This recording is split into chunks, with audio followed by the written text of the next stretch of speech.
how do you differentiate between the outcomes or well-being as an outcome and the determinants of well-being?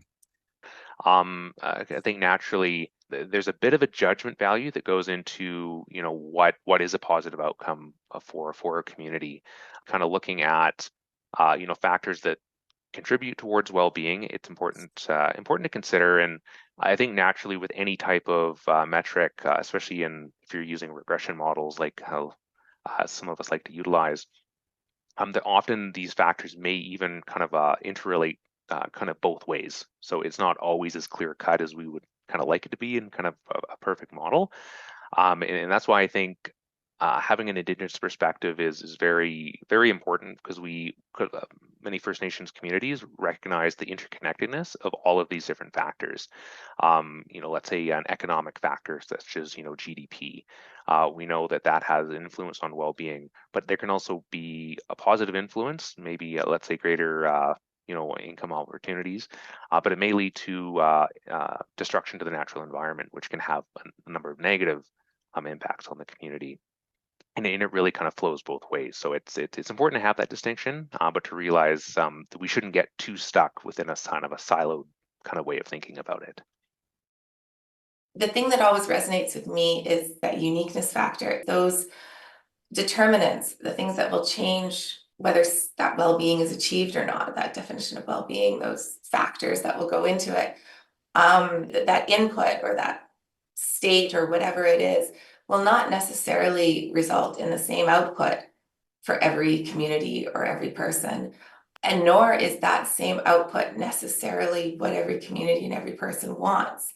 The idea that what the population in downtown Montreal, where you are, their definition of well-being and what they want that output to be is likely drastically different than what a First Nations community in Northern British Columbia would define as their output that they want. So keeping in mind that input, output, that determinant, the things that we'll get into that well-being, to me, is, I think, critically important. Otherwise, we end up with a misassumption that we're all achieving the same instead of a sense of equality in that state. We should all be aiming for well-being, but that well-being is likely going to be different for everybody, which will take different inputs and level of input. From a certain perspective, like I'm not sure that you can, at least we haven't made an effort to, because I think the difference between a determinant and an outcome might depend on sort of like what your zone of intervention might be. So for example, I worked most of my career on health promotion programs where we had funding for programs that targeted common risk factors for chronic disease. So our outcomes were behavioral type outcomes like physical activity, but you might say that's a step along the way to a longer term outcome if you're more concerned about the incidence of chronic disease, for example, or the incidence of poor mental health, right? So I think it really depends on sort of where you sit in relation to the outcomes and what your sort of organizational or programmatic mandate is, because we work on a framework that's a federal framework and it's meant to sort of, I don't want to say govern, but it's meant to be relevant to a lot of different areas of policy that are working in a lot of different areas. We never made an attempt to kind of predetermine like the direction that things might be moving in between sort of determinants and outcomes.